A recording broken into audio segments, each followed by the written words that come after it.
Bonjour à tous et bienvenue à cette vidéo ici Rocher Crypto et je me réjouis de vous retrouver aujourd'hui pour parler crypto-monnaie, parler des tendances sur le Bitcoin avec les chiffres clés également de l'Ether. Et avant de poursuivre, je vous invite à me rejoindre sur TikTok bien entendu et également Telegram pour échanger ensemble sur les prochaines vidéos, notamment l'intelligence artificielle et prochaine analyse que je vais faire sur Jasmy. Donc abonnez-vous et activez les cloches de notification. Et voilà, rejoignez-moi sur TikTok, la famille, c'est parti. On va commencer par regarder un petit peu le marché. Donc aujourd'hui, on corrige un petit peu, 0,26%. L'index Fahrenheit, toujours en cupidité, 62. Dominance du Bitcoin, toujours aussi élevée. Et également celle de ETH à 17,7%. Donc nous avons un Bitcoin qui a touché les 69 000 aujourd'hui. On va corriger un petit peu. Bon, là, on n'est pas loin. On est à 68 925. Voilà, donc ça baisse pas tellement, 0,15%. Bon, je suis convaincu qu'aujourd'hui, ça va être haussier, voilà, 50-50.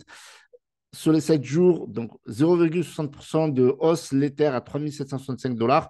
Légère hausse de 0,45% sur l'heure et en correction sur les 24 heures, donc 1,17%, etc., etc. Donc on voit que le BNB est pas loin de l'ATH, il n'arrête pas de progresser en ce moment. Le BNB est à 643 $. Il faut savoir que l'ATH du BNB tourne autour de 260 $. Ça va être l'une, je pense, des premières crypto-monnaies du top 10 à atteindre son ATH, parce que par exemple Solana, donc le sol est un peu loin de l'ATH, autour de 260 $, aujourd'hui à 165 $.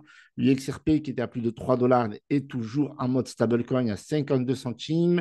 Le Dogecoin autour de 74 centimes, donc j'en parle même pas. Le Toncoin, bon, voilà, un projet qui a explosé durant l'année 2023-2024. Et le ADA qui est encore très très loin à plus de 3 dollars. L'ATH, là on est à 45 centimes. Donc lui aussi s'est mis comme le XRP en mode stablecoin.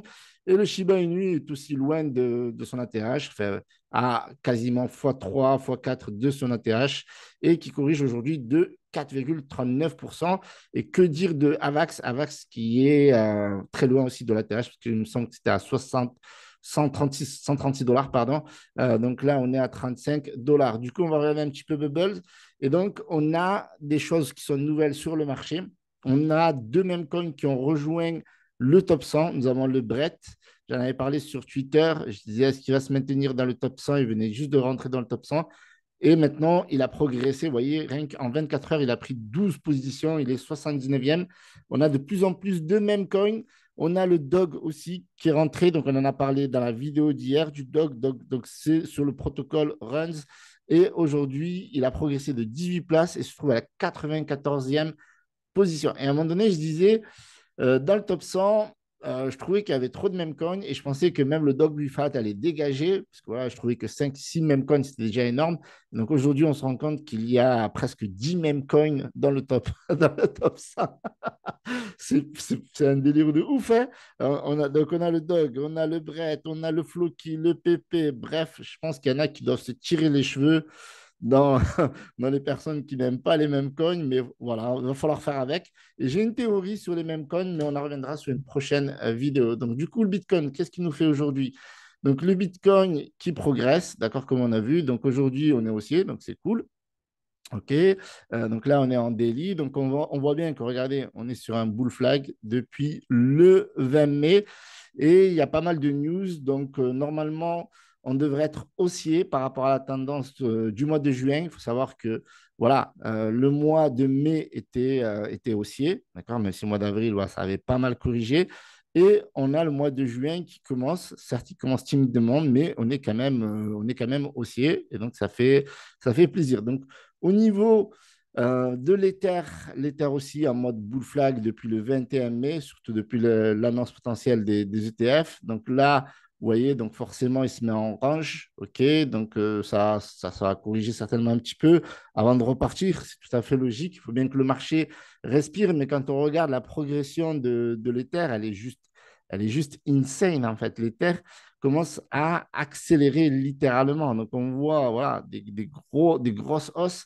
On voit aussi des grosses bougies en Monthly. Là, on en avait quand même une très, très belle. Mais là, on en a une encore plus, enfin, plus magnifique.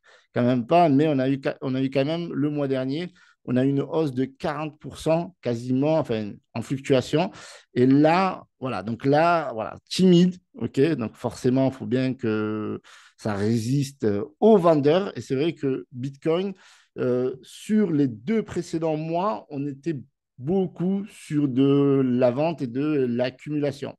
Et là, selon de nombreuses news, notamment Bitfinex, la correction aurait terminé. D'accord? C'est-à-dire que là, on va commencer une phase d'accélération. Mais on va revenir là-dessus. Alors, on a des éléments qui nous donnent confiance en cela. Donc, on a tout d'abord les fonds d'investissement Bitcoin qui récoltent 148 millions de dollars et les fonds d'Ethereum gagnent 33,5 millions de dollars selon CoinShares. Donc, en fait, la nouveauté, c'est que maintenant, les fonds d'investissement accumulent énormément d'Ether. Donc là, on voit que ils sont d'Ether en fait. Donc cela a marqué un revirement de la confiance des investisseurs à l'égard d'Ethereum, qui avait auparavant connu 10 semaines de sortie, totalisant 200 millions de dollars. L'anticipation des prochains ETF au comptant Ethereum aux États-Unis a contribué à l'intérêt accru pour ces fonds d'investissement. Donc les fonds d'investissement investissent de plus en plus sur Ethereum. Et donc, on a donc un niveau clé des 70 000 dollars qui a été atteint récemment. OK, donc la pression de vente semble être terminée et normalement, on devrait connaître une hausse. D'accord? Donc ça, c'est très important. Donc on a techniquement, on a des... Alors, je vais enlever tout ça parce que, hop, on voit que ça a sauté. On voit que le prix record tourne autour de 73 000 et des poussières, 73 500. Donc, la phase de correction semble maintenant toucher à sa fin selon Bitfinex, qui enregistre de plus en plus d'achats et surtout beaucoup plus d'accumulation d'adresses. Ça veut dire que les gens créent des adresses Bitcoin et créent aussi de plus en plus d'adresses d'Ether, comme on peut le voir ici. Donc ici, on a la progression qui est juste énorme et surtout au niveau des retails. Ça veut dire que on a de l'adoption de plus en plus massive. Donc les gens ont de plus en plus confiance dans les crypto-monnaies. C'est l'effet bull run, les amis. Donc les reculs à court terme sont traités comme des opportunités d'achat. Le niveau de 67 000 dollars s'avérant être un support fiable selon Swissblock. Donc voilà, là, on pourrait, entre guillemets, avoir peur parce qu'ils se disent, oh là là, regardez à quel niveau on est, c'est déjà très élevé, etc. Eh bien, on se rend compte que il y a de nombreux investisseurs, et particulièrement les nouveaux, qui trouvent que ce niveau de 67 000, c'est une très bonne zone de rechargement. Et c'est exactement à peu près cette zone-là que je vous parlais hier. Et je vous disais qu'autour des 69 000, 70 000 et plus, eh bien, on serait potentiellement dans une zone de prise de profit, en fait, que ce soit au niveau du Bitcoin ou au niveau des altcoins. OK? Donc là, on a une grosse news aujourd'hui, c'est le lancement des ETF Bitcoin en spot sur le marché australien. Donc, on a connu le marché américain et là, on voit que voilà, ce hedge fund Monochrome Asset Management qui a fait une demande au mois d'avril, en fait, et on voit que les réponses sont de plus en plus rapides des différents États. Cela, bien entendu, vient de l'impulsion du marché américain et généralement, les autres pays, au niveau de la bourse, l'investissement s'aligne. Donc, normalement, aujourd'hui, donc ce mardi, et bien sur sur l'exchange CBOE, eh bien, ils vont pouvoir trader ces ETF qui vont s'appeler IBTC, en fait. Donc, ça, c'est une très bonne news, d'accord? Ça ne veut pas dire que le marché va exploser, parce qu'on a vu que la news était plutôt correcte au niveau de Hong Kong, mais ça n'a pas donné une impulsion au marché. Mais ma foi, ça maintient le marché, j'aimerais dire, haussier, parce qu'il y a beaucoup de personnes qui le prennent en compte de manière générale, beaucoup d'investisseurs, de whale, etc., qui trouvent que c'est une très bonne news. Et du coup, ils continuent à accumuler du Bitcoin. Alors, comme je disais, je ne pense pas que le marché va exploser suite à cette news et surtout au lancement qui a été déjà pricé de manière générale depuis l'annonce des ETF Bitcoin aux États-Unis. Et on a vu qu'aux États-Unis, on a connu une sales news, vente de l'information à la suite de l'annonce de l'approbation des ETF Bitcoin en spot. Donc, compte tenu que le marché des Australiens est beaucoup inférieur par rapport au marché américain, on ne va pas avoir une très, très grosse hausse. On va avoir de nouveaux investisseurs, de nouveaux voilà, des gens qui vont de plus en plus avoir confiance à la crypto-monnaie. Ça favorise l'adoption de manière générale. Et ce marché, quand même, à ne pas négliger parce qu'il pèse plus de 600 milliards de dollars. D'accord? Du coup, pour la perspective long terme du Bitcoin. Donc, selon Peter Brandt, d'accord, donc, qui était un grand investisseur, eh bien, au plus bas, on pourrait avoir 55 000 dollars avant de repartir vers le plus haut au moins, plutôt, ouais, c'est ça, il me semble qu'ils disent exactement la date même. Je crois que c'est septembre 2025, j'ai dû le noter quelque part. Voilà, septembre 2025, ils pensent ou ils estiment que le Bitcoin pourrait atteindre la fourchette de 130 000 à 150 000 dollars. Donc, cette projection repose sur des modèles historiques où les halvings du Bitcoin ont souvent marqué le début des cycles haussiers importants, etc. Donc, d'après ce qu'il dit sur son blog, les halvings passés ont créé une symétrie presque parfaite. Une probabilité de 25% que le Bitcoin ait déjà atteint le sommet de ce cycle haussier. Oui, parce qu'il y a certaines personnes qui pensent que le Bitcoin a atteint son plus haut, qui est de 73 750, 73 800 selon les exchanges, etc.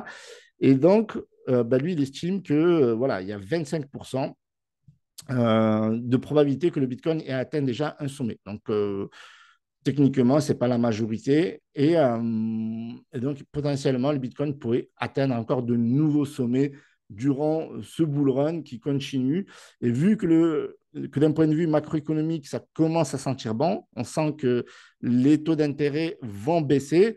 Donc, le marché est plutôt optimiste. Voilà ce que je voulais vous dire aujourd'hui. Donc, à court terme, ce qu'il faut retenir, c'est qu'on a des très bonnes news. On a, selon Bitfinex, une correction sur les 2 mois précédents, une accumulation de Bitcoin voilà, qui prend bien. Et on pourrait commencer une accélération à partir de ce mois. D'accord? En plus de ça, on a beaucoup de créateurs de wallets, que ce soit sur Ethereum, que ce soit sur Bitcoin. On attend également l'application donc des ETF Ether en spot, que les gens puissent tout simplement les acheter chez leur hedge fund préféré. Et on a en plus une bonne news aujourd'hui avec le lancement des ETF Bitcoin en spot au marché australien. Donc, ça, pour moi, ça permet de maintenir, comme je vous ai dit, une tendance pour ce mois haussière, même si, voilà, selon Peter Brandt, on pourrait aller chercher eh bien, les 55 000. D'accord? Donc, c'est vraiment plutôt là. Mais moi, j'y crois pas trop. Mais sur le long terme, ça pourrait le faire. D'accord? Pas ce mois. Ce mois, je vois sincèrement, je ne vois pas le Bitcoin aller chercher les 55 000, peut-être les 60 000, les 61 000, etc. On a un bon support en 67 000 en tout cas. Et pour le long terme, on pourrait chercher un Bitcoin à 130 000, 150 000 selon Peter Brandt. À partir de là, faites vos propres recherches. Je ne suis pas votre conseiller financier. On se retrouve sur une prochaine vidéo. Donc, abonnez-vous, likez. N'hésitez pas à me rejoindre sur TikTok et Telegram. Salut à tous. C'était Hiroshi.